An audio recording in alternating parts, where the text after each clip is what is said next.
देख रहे हैं रॉयल बुलेटिन। भारतीय सेना के अद्वितीय वीरता और साहस की मिसाल बने ऑपरेशन सिंदूर को लेकर कांग्रेस अध्यक्ष मल्लिकार्जुन खड़गे और लोकसभा में विपक्ष के नेता राहुल गांधी के बयान पर सियासी संग्राम अब छिड़ चुका है। बीजेपी के राज्यसभा सांसद सुधांशु त्रिवेदी ने इन बयानों की कड़ी निंदा करते हुए कांग्रेस और इंडी गठबंधन पर गंभीर आरोप लगाए हैं। आपको बता दूं, सुधांशु त्रिवेदी ने मल्लिकार्जुन खड़गे के उन बयानों को निंदनीय और देश की सेना का अपमान बताया, जिसमें उन्होंने ऑपरेशन सिंदूर को एक मामूली सी घटना बताया था।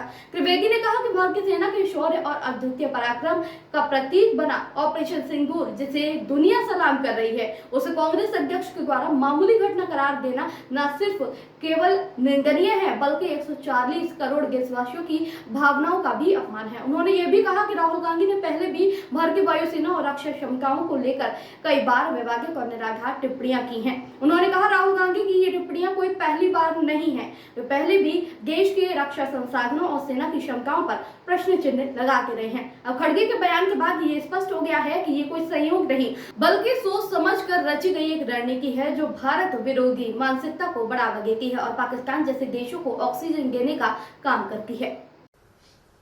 कांग्रेस अध्यक्ष मल्लिकार्जुन खड़गे जी द्वारा आज भारत की सेना के अप्रतिम शौर्य और पराक्रम के प्रतीक ऑपरेशन सिंदूर को छुटपुट घटना कहना न सिर्फ निंदनीय है, बल्कि भारत की सेना के शौर्य और पराक्रम और 140 करोड़ भारतवासियों की भावनाओं का अपमान है।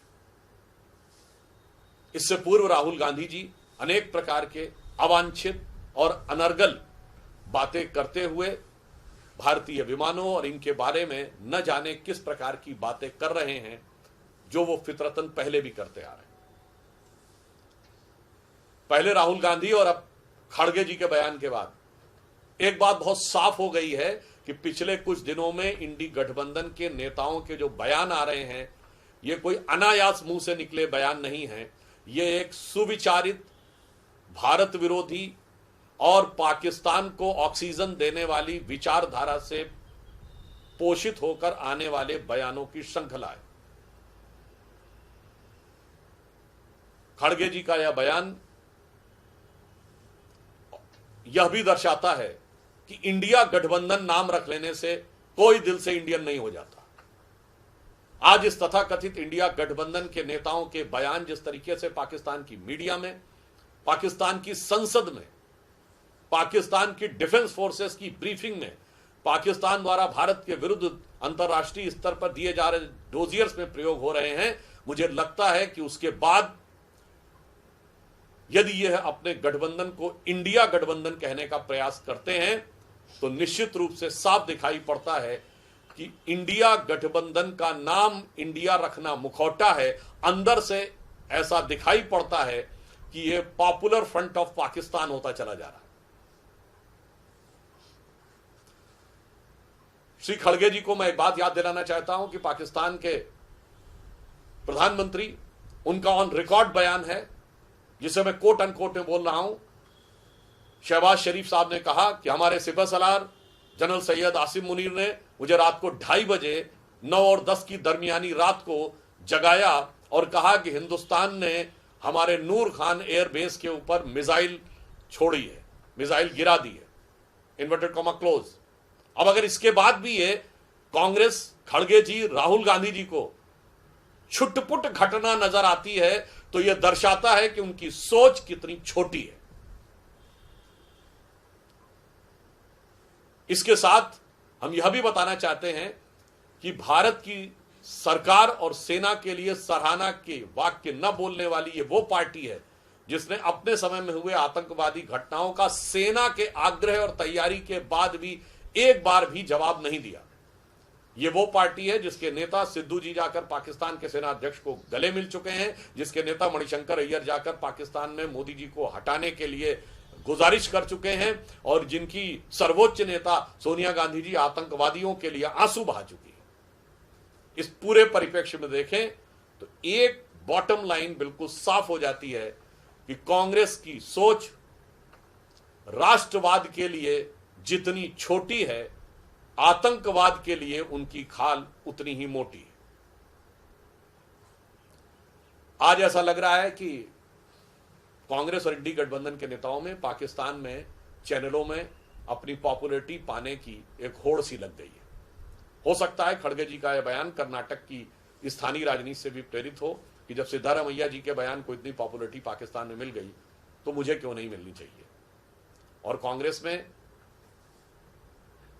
पूर्व मुख्यमंत्री चन्नी जी से लेकर विजय वडेट्टीवार जी से लेकर अनेक नेताओं में जिस प्रकार की होड़ लगी हुई है, तो ऐसा प्रतीत होता है कि वो पाकिस्तानी चैनलों की टीआरपी बढ़ाने के लिए और पाकिस्तान में अपनी पॉपुलैरिटी प्राप्त करने के लिए एक कट थ्रोट कंपटीशन, गला काट प्रतिस्पर्धा में लगे हुए हैं।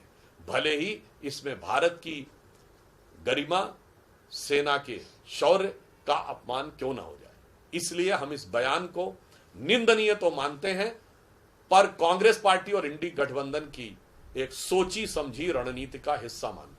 इसके साथ ही सुधांशु त्रिवेदी ने पश्चिम बंगाल के मुर्शिदाबाद जिले में हुई सांप्रदायिक हिंसा पर भी तीखा रुख अपनाया। उन्होंने कहा, एसआईटी रिपोर्ट में ये साफ तौर पर कहा गया है कि ये हिंसा विशेष रूप से हिंदू समुदाय को निशाना बनाकर की गई है। रिपोर्ट में ये भी उल्लेख है कि टीएमसी के कुछ नेता इसमें शामिल थे और पुलिस का रवैया भी इन नेताओं की गतिविधियों को नजरअंदाज करने वाला रहा। त्रिवेदी ने यह आरोप लगाया है कि इंडी गठबंधन की सोच भारत विरोधी है और इसके नेता बार बार ऐसे बयान देते हैं जो राष्ट्रीय सुरक्षा, सेना और देश की एकता को कमजोर करते हैं। प्राप्त समाचारों के अनुसार मुर्शिदाबाद हिंसा पर एसआईटी की जो रिपोर्ट आई है उसमें बहुत साफ और स्पष्ट रूप से यह इंगित किया गया है कि हिंदुओं को लक्षित करके, टारगेट करके हिंसा की गई और इसमें तृणमूल कांग्रेस के नेता शामिल थे और पुलिस का रवैया हिंसा को रोकने की बजाय तृणमूल कांग्रेस के नेताओं की कार्यों की अनदेखी करता हुआ दिखाई पड़ रहा है। इससे एक बात बहुत साफ हो गई है कि हिंदू समाज को टारगेट करके उनके विरुद्ध हिंसा करने की श्रृंखला मुर्शिदाबाद से लेकर पहलगाम तक साफ दिखाई पड़ रही है। और जिस प्रकार मुर्शिदाबाद हिंसा में फैक्ट फाइंडिंग एसआईटी के द्वारा जो फैक्ट सामने आ रहे हैं, ममता बनर्जी जी की सरकार की हिंदुओं के प्रति निर्ममता और कट्टरवादियों के प्रति अगाध ममता यह दर्शा रहा है। और ये भी याद दिलाता है कि शायद 16 अगस्त 1946 को जब direct action day Mohammad Ali Jinnah ने किया था और हिंदुओं को टारगेट कर करके मारा जा रहा था, और उस समय बंगाल के मुख्यमंत्री शाहिद हुसैन सोहरावर्दी ने जिस ढंग की पक्षपाती और कट्टरपंथियों की समर्थक भूमिका निभाई थी। सुधांशु त्रिवेदी के इन तीखे आरोपों से राजनीतिक तापमान और बढ़ गया है। अब देखना यह है कि कांग्रेस और टीएमसी इन आरोपों पर क्या जवाब देती है। फिलहाल देश की सुरक्षा और सेना की गरिमा को लेकर सियासत का ये दौर एक बार फिर से गहराता नजर आ रहा है। दोस्तों, आपकी राय हमें कमेंट में जरूर बताएं। ऐसे ही लेटेस्ट अपडेट के लिए हमारे चैनल रॉयल बुलेटिन को लाइक, शेयर और सब्सक्राइब करना ना भूलें।